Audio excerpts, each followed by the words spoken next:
The Venus Project proposes a cultural model that unites all nations by using a common language, the blueprint.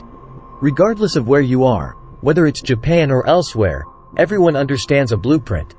Likewise, write a medical prescription and it's universally comprehensible to pharmacists in England, Japan, France, without any confusion or uncertainty. The meaning is clear and unambiguous.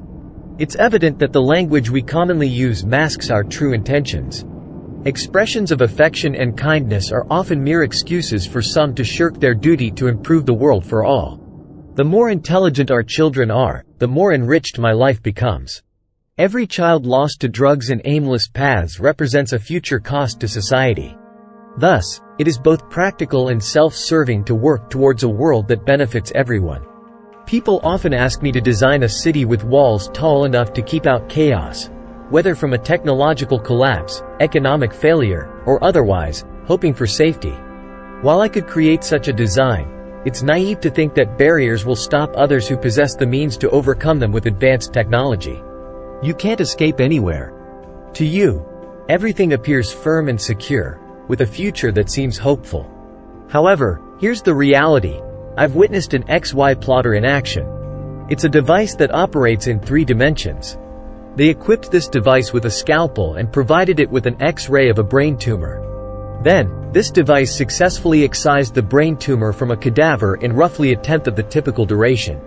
Dr. Singh is soon to be obsolete, given his focus solely on the mechanical aspects of the production process. Unlike him, though, I have the ability to reason. Let me reiterate, in today's world, with technologically advanced typewriters that can transcribe spoken words, execute computations, type them out, and even enhance your English by rearranging your sentences and offering suggestions, the need for people in roles that require decision-making within industries and government is diminishing. We are of the opinion that decision-making should not be left to individuals.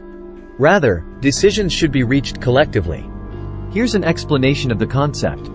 You travel throughout the entire country and collect soil samples from various regions. These samples are taken to the central agricultural facility to be examined.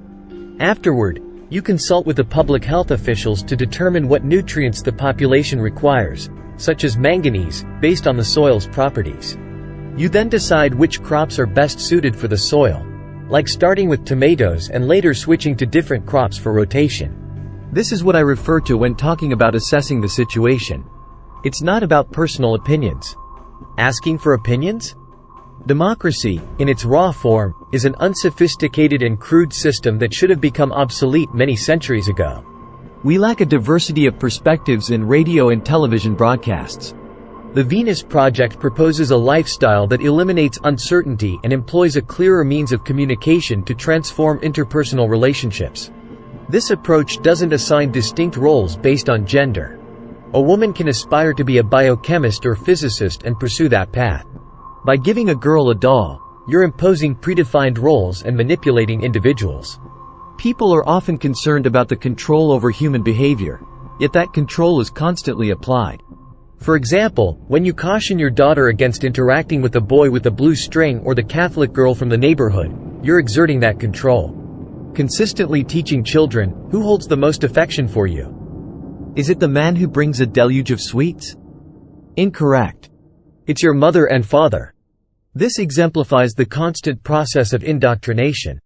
Then, collectively, we express our fears and declare our liberation. Therefore, be cautious. Whenever there is talk of freedom and similar concepts, be alert and skeptical. We are navigating through a diverse mix of cultures, subcultures, and value systems. If our society aims to evolve and create a civilization that truly reflects human potential, we must dramatically transform our perspectives concerning our planet, its inhabitants, and our self-perception. The Venus Project proposes a reimagined societal structure, distinguished by its unique cultural components. Take, for instance, the city's circular design. This is not due to a personal preference for circular cities. At the heart of the city lies a computer system that is fully integrated with social functions, potentially serving as a healthcare hub or an engineering complex. If you are an employee at a healthcare facility, you have the opportunity to reside in splendid surroundings featuring lush gardens with flowing brooks and cascading falls. Each neighborhood is equidistant from the central hub. There was skepticism initially in the United States about the feasibility of a public library system. Critics argued that borrowers wouldn't return the items they borrowed, choosing to hold on to them instead. However, that turned out to be a misconception. My vision is to create a library from where any child can freely borrow a camera, art supplies, or even water skiing equipment. Provide resources to individuals so they aren't compelled to steal. People are less likely to resort to violence to rob you if these items are easily accessible.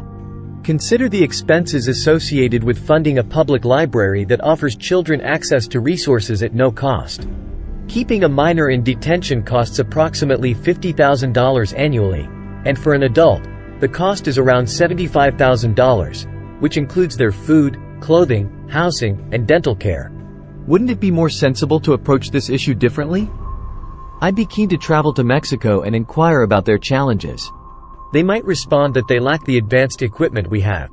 If we supplied them with modern equipment and built schools, it could prevent the need for them to cross the border in search of better opportunities. Why do they cross the border?